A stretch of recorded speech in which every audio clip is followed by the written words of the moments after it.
Kalau lu ngebayangin bos mafia, mungkin yang kebayang itu kayak pria-pria flamboyan, pakai jas mengkilap, ngisep cerutu mahal, dan apartemen mewah yang ngadepnya ke Manhattan. Tapi Frank Tieri itu kagak kayak gitu, bre.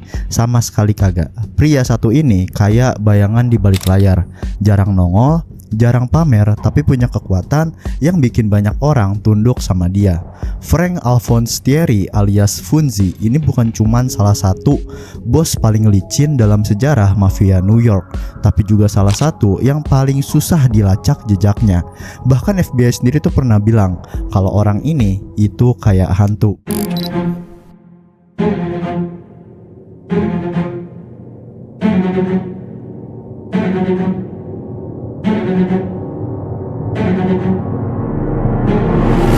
Thierry sendiri itu lahir di tahun 1904. Ada yang bilang di Napoli, ada juga yang nyebut di Castel Gandolfo.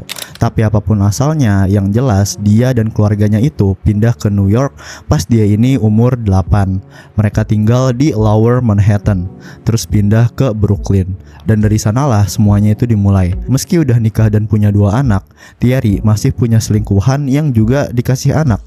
Dan rumahnya lu bisa bayangin gitu, cuman beda beberapa blok dari rumah istri sahnya. Belum cukup, ada lagi nih satu perempuan lain yang dia sambangi diam-diam. Juga masih satu lingkungan. Gaya mainnya tenang aja, dingin dan penuh perhitungan. Nggak ada catatan jelas kapan tepatnya Thierry ini masuk ke keluarga mafia Genovese. Tapi yang jelas dia tuh cepet banget naik jadi kapo, bre. Wilayah mainnya juga luas, Brooklyn, Manhattan bagian bawah atau Lower Manhattan tadi, sampai New Jersey utara. Tapi bukan cuma geng jalanan yang dia mainin, Thierry juga punya bisnis beneran. Dari perusahaan transportasi sampai pabrik baju. Di depan publik dia ini suka tampil sebagai manajer artis. Ngaku-ngaku bantuin penyanyi muda Italia tampil di panggung teater Brooklyn. Tapi di balik itu duit gede datangnya dari perjudian, lintah darat, dan pemerasan. Ratusan ribu dolar itu muter tiap bulan dari jalanan, dan semua itu mengalir lewat tangannya Thierry. Pernah satu kali dia hampir kejeblos penjara gara-gara perampokan bersenjata pas masih muda. Tapi habis itu kagak pernah lagi dia ini kesentuh hukum selama 50 tahun lebih bahkan. Bahkan saat dia ini dicurigain terlibat dalam pencurian uang pos, minuman keras, sampai makanan beku dari pelabuhan Brooklyn, Thierry tetap bisa lolos. Kunci keberhasilannya itu adalah uang sogok.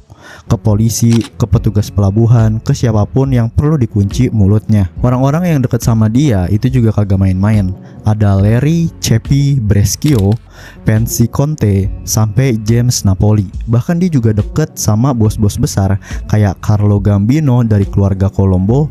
Thierry itu jadi perwakilan New York buat ngobrol sama bos-bos Chicago di Miami. Dan pas tahun 1970-an, informan FBI itu mulai bisik-bisik, Frank Thierry udah naik tahta, bos baru keluarga Genovese. Nggak pakai keributan, kagak pakai perang wilayah, dia naik dengan cara yang paling dia kuasai, yaitu pelan-pelan dari balik bayangan. Kita mundur dikit dari sosok Frank Thierry dan coba lihat landscape besar keluarga Genovese waktu itu ya. Tahun 1959, bos utamanya yaitu Vito Genovese masuk penjara, dan yang ditunjuk buat gantiin dia sementara adalah Thomas Eboli, salah satu kapo juga waktu itu. Tapi pas Genovese meninggal 10 tahun kemudian, Eboli harusnya otomatis naik tahta kan. Masalahnya dia itu lagi keteteran, 2 sekaligus. Satunya itu soal kondisi kesehatannya yang mulai ringkih. Keduanya, dia lagi dicekik urusan hukum. Dan ketika dia sibuk beresin semua itu, mantan wakilnya yaitu Gerardo Catena malah nyelonong jadi bos. Tapi tahun 1970, Catena ikut-ikutan masuk penjara juga. Alhasil posisi puncak balik lagi ke Eboli, kayak kursi panas yang kagak pernah dingin. Begitu duduk sebagai kepala keluarga, Eboli itu langsung pasang target tinggi. Dia pengen dorong bisnis narkoba makin besar. Buat itu dia nekat buat minjem 4 juta dolar dari kepala keluarga Gambino, yaitu Carlo Gambino. Tapi sayangnya semua rencana ambisiusnya ini berantakan. Polisi nangkep tim utamanya, dan uang 4 juta itu lenyap tanpa hasil, bre. Gambino marah besar, dia minta duitnya balik. Eboli ya udah kagak punya apa-apa kan. Dan waktu kata nggak bisa bayar itu lu omongin ke orang kayak Carlo Gambino, ya lu bakal tahu ujungnya kayak gimana gitu. Malam 16 Juli 1972, Eboli ditembak mati di dalam mobilnya. Penembaknya nggak pernah ketangkep, cuman ada satu truk lewat dan peluru terbang. Abis itu tamat nasibnya. Versi resminya bilang kalau ini tuh gara-gara utang yang tadi. Tapi kalau lu perhatiin lebih dalam, ada satu nama yang muncul di balik bayang-bayang, yaitu Frank Thierry. Lu pikir aja coba, Carlo Gambino kan udah lama tuh temenan sama Thierry. Jauh lebih nyaman kerja sama Frank ketimbang sama si Eboli kan, yang bawa banyak masalah. Jadi ya bukan kagak mungkin pembunuhan itu juga ada bumbu politics and profit di baliknya. Abis Eboli mati, para informan langsung bisik-bisik kalau Thierry naik jadi bos. Tapi masih banyak yang bilang Thierry itu cuman boneka, muka depannya doang. Di belakangnya itu ada otak-otak lain kayak Philip Lombardo, Gerardo Catena, yang walau lagi di Florida tapi tetap pegang kendali. Dan si tua Michelle Miranda yang posisinya sebagai konsiliere masih sangat dihormati. Jadi mungkin semua keputusan besar itu harus nunggu ACC dari trio veteran ini. Tapi tetap aja nama Thierry yang muncul di permukaan. Dan yang jelas juga Thierry berhasil ngebawa keluarga Genovese ini ke puncak lagi. Dia ngambil alih jaringan judi ilegal dan pemerasan dari Manhattan, Long Island sampai ke New Jersey. Bahkan bisnisnya tuh nyebar ke California, Vegas, Puerto Rico, dan ujung selatan di Florida. Gila kan, luas banget itu. Tapi yang bikin dia beda itu caranya dia main. Nggak kayak Eboli yang serakah dan cuman mikirin diri sendiri. Thierry justru ngasih prioritas ke anak buahnya. Dia pastiin semua orang di bawahnya itu dapat bagian cukup. Nggak ada yang komplain, nggak ada yang ngelawan. Dia bangun loyalitas itu bukan dengan teror, tapi dengan bikin semua orang kenyang. Kalau ada klien yang nunggak utang, dia agak langsung ngancem pakai senjata. Thierry lebih milih kasih napas, kasih kelonggaran, karena dia ngerti makin lama si peminjam ini dikasih percaya diri palsu, makin dalam juga dia tenggelam dalam utang, dan makin besar juga hasil yang bisa diperah pelan-pelan. Prinsipnya tuh simple bre, longgarin dikit tekanannya dan kita bisa nyedot lebih banyak dari dia.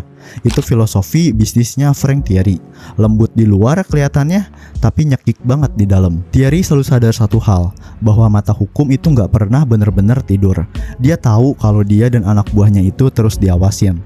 Jadi dia selalu berusaha ngejaga jarak dari kekacauan yang bisa bikin spotlight ngarah langsung ke dirinya. Tapi jangan salah kira, bukan berarti Frank Thierry itu jinak ya. Tahun 1978 dia ngasih perintah buat ngeberesin seorang rentenir bernama Macaroni, orang yang kagak bisa balikin utang. Tapi Thierry kagak langsung meledak kayak kepala mafia pada umumnya gitu. Dia nunggu dulu, kasih waktu buat Macaroni benahin semuanya. Tapi ketika semua kesempatan itu disia-siain, Thierry akhirnya ngasih lampu hijau buat menghabisi dia. Dan itu bukan satu-satunya kasus berdarah yang dikaitin sama namanya. Ada juga cerita kelam yang nyambung ke pembunuhan bos keluarga kriminal Philadelphia, yaitu Angelo Bruno. Cerita ini mulai pas kasino dilegalin di Atlantic City. Tiba-tiba aja semua keluarga mafia di New York itu ngendus peluang emas. Mereka mulai buka jalur bisnis ke sana ya kan. Tapi Angelo Bruno berdiri tengah-tengahnya, ngingetin semua orang kalau wilayah itu masih di bawah kendali Philly Mob. Nah disinilah Thierry masuk. Ada versi yang bilang dia ngirimin pesan ke konsiliernya Bruno, yaitu Antonio Caponigro, yang isinya kalau elu ngehabisin Bruno, komisi bakal dukung elo jadi bos baru. Versi lain bilang kalau Caponigro sendiri yang dateng ke Thierry dan minta dukungan buat dapat restu ngegulingin Bruno. Dan menurut cerita itu Thierry cuman bilang kalau mau beresin dia ya urusan elu. Akhirnya 21 Maret 1980 Bruno ditemukan tewas dalam mobilnya. Komisi langsung panik. Caponigro dipanggil ke New York dan 2 minggu kemudian dia juga ditemukan mati. Dan ketika ditanya, Thierry bilang dia kagak pernah nyuruh buat ngebunuh. Katanya beresin itu maksudnya ngobrol, bukan nembak. Tapi apapun versinya, hasil akhirnya jelas. Atlantic City resmi terbuka buat mafia-mafia New York. Yang paling bikin Thierry beda dari bos mafia lainnya itu bukan cuman kepandaiannya main strategi, tapi juga gaya hidupnya yang super low profile. Dia kagak doyan pamer jam tangan mewah atau pesta dengan model-model glamor. Rumahnya juga biasa aja, kagak megah, kagak mencolok. Dia selalu periksa struk belanja dengan serius dan sering ngeluh soal harga daging di supermarket. Seolah-olah dia hidup dari gaji karyawan kecil. Padahal di balik layar dia ngejalanin bisnis gelap bernilai jutaan dolar. Tapi lu juga pasti paham gitu, bisnis sebesar itu nggak bisa terus disembunyiin selamanya. Hukum akhirnya nyusul juga. Februari 1973, FBI akhirnya berhasil ngebekuk Thierry di rumahnya sendiri. Pagi-pagi buta tuh. Mereka ngebawa tuduhan pemerasan plus surat izin buat geledah tiap sudut rumahnya. Nggak sampai situ, Agustus tahun itu dia juga kena dua dakwaan tambahan. Yang pertama itu soal pemerasan dan yang satunya lagi itu soal lintah darat. Dan kayak cerita klasik mafia yang perlahan menuju akhir, tubuh Thierry mulai ikut tumbang. Masalah jantungnya makin parah. Di tahun yang sama, 1973, dia harus ngejalanin 2 operasi besar. Kondisinya makin buruk, sampai-sampai FBI dan jaksa sepakat buat nunda proses pengadilan. Tubuhnya boleh rapuh, tapi warisan kekuasaannya udah terlanjur ngakar ya kan. Tadinya semua orang pikir kisah Frank Thierry itu bakal berakhir di meja operasi. Januari 1974 dia sempat muncul lagi di Little Italy bareng supir sekaligus asistennya Johnny Russo dan ngobrol dengan para kaponya seolah kagak pernah ada jeda. Tapi nggak lama kemudian di bulan Maret dia dilariin ke rumah sakit karena masalah usus dan harus dioperasi. Lawan semua prediksi, dia akhirnya selamat. Bahkan sebulan kemudian dia naik meja operasi lagi. Dokternya sampai ngomong langsung ke pihak berwenang, pasien ini nggak bakal kuat kalau harus jalanin persidangan. FBI akhirnya sampai turun tangan langsung, ngirim agen buat ketemu Thierry secara pribadi dan bilang bahwa tuntutan terhadapnya bakal dibekukan. Dan kalau ceritanya berhenti di sini, mungkin kita bisa bilang dia pensiun dengan tenang gitu ya. Tapi lu udah tahu kan, Frank Thierry bukan orang yang gampang diem gitu. Nggak lama setelah keluar dari rumah sakit, dia langsung balik lagi ke kebiasaan lamanya, yaitu keliling ngecek bisnis gelapnya, bisnis resminya, bahkan datang ke meeting bareng mitra-mitranya. FBI yang lihat ini jelas murka. Kasus-kasus yang tadinya dibekukan itu langsung dibuka lagi. Yang bikin heran juga, bos mafia lain itu udah cabut dari permainan cuman gara-gara penyakit ringan. Tapi Thierry udah kayak bayangan kematian hidup. Jalannya ibaratnya kayak udah ngesot, mukanya udah pucet, badannya kurus kering, tapi tetap datang ke lapangan. Nggak tahu ya, mungkin passion atau gimana gitu kan. Daftar penyakitnya juga panjang banget gitu. Ususnya bermasalah, empedunya juga, jantungnya parah, beberapa jenis kanker, dan sampai katarak. Tapi dia tetap melangkah, tetap kasih perintah, dan semua orang masih patuh. Tahun 1976, 2 operasi perut lagi harus dia jalanin. Oktober, 2 agen federal itu ngelontarin pertanyaan soal kasus baru buat ngasih bukti kalau dia ini nggak layak diadili. Thierry buka jubahnya dan nunjukin 4 bekas luka operasi. Jaksa pun nyerah sebentar. Tapi bukan FBI namanya kalau gampang mundur. Dan bukan Thierry juga kalau langsung berhenti. 5 tahun berikutnya dia terus pertahanin kekuasaannya. Hampir tiap hari asistennya ini nganterin dia ke rapat-rapat bisnis. Dia masih jadi otak dari semuanya, meskipun tubuhnya udah kayak rongsokan hidup. Tahun 1980, Thierry akhirnya kena dakwaan di bawah hukum RICO yang khusus buat ngejar mafia. Udah biasa, itu udah sering gue jelasin ya, RICO Act itu. Dia ditangkap terus dibebasin dengan jaminan sambil nunggu sidang.